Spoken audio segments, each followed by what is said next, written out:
વડોદરા જિલ્લામાંથી 3.37 લાખની કિંમતના એમડી ડ્રગ્સ સાથે મુંબઈના 3 ઈસમોની અટકાયત કરવામાં આવી। ઉડતા ગુજરાત બનતા રોકવા ગૃહ વિભાગ દ્વારા પોલીસ વિભાગને આદેશ આપવામાં આવ્યા હતા।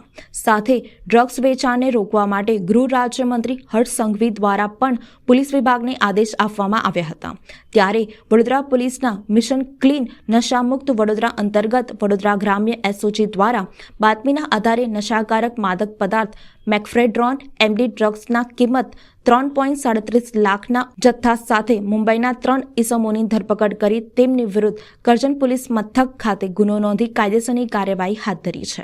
આ અંગે પ્રાપ્ત માહિતી અનુસાર વડોદરા ગ્રામ્ય એસઓજી પોલીસની ટીમ જિલ્લામાં પેટ્રોલિંગની કામગીરીમાં હતી। તે દરમિયાન બાતમી મળી હતી કે સુરતથી વડોદરા જતા નેશનલ હાઈવે નંબર 48 રોડ ઉપર કેટલાક ઈસમો નશાકારક માદક પદાર્થ એમડી ડ્રગ્સનો જથ્થો લઈ જઈ રહ્યા છે। તે બાતમીના આધારે વડોદરા ગ્રામ્ય એસઓજી પોલીસની ટીમે સુરતથી વડોદરા જતા નેશનલ હાઈવે નંબર 48 રોડ ઉપર વાહન ચેકિંગની કામગીરી હાથ ધરી।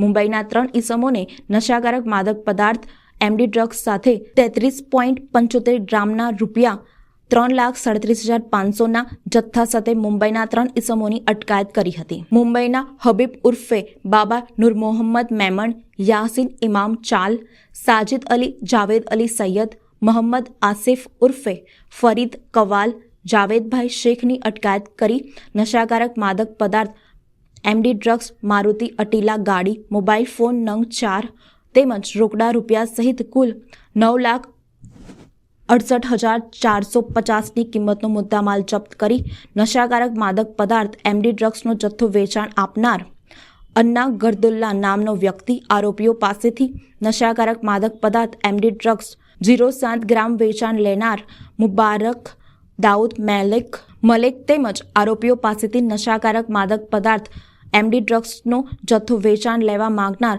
શહેબાઝ મંસૂરી સહિત તમામ આરોપીઓ વિરુદ્ધ કરજણ પોલીસ મથક ખાતે ગુનો નોંધી કાયદેસરની કાર્યવાહી હાથ ધરી છે।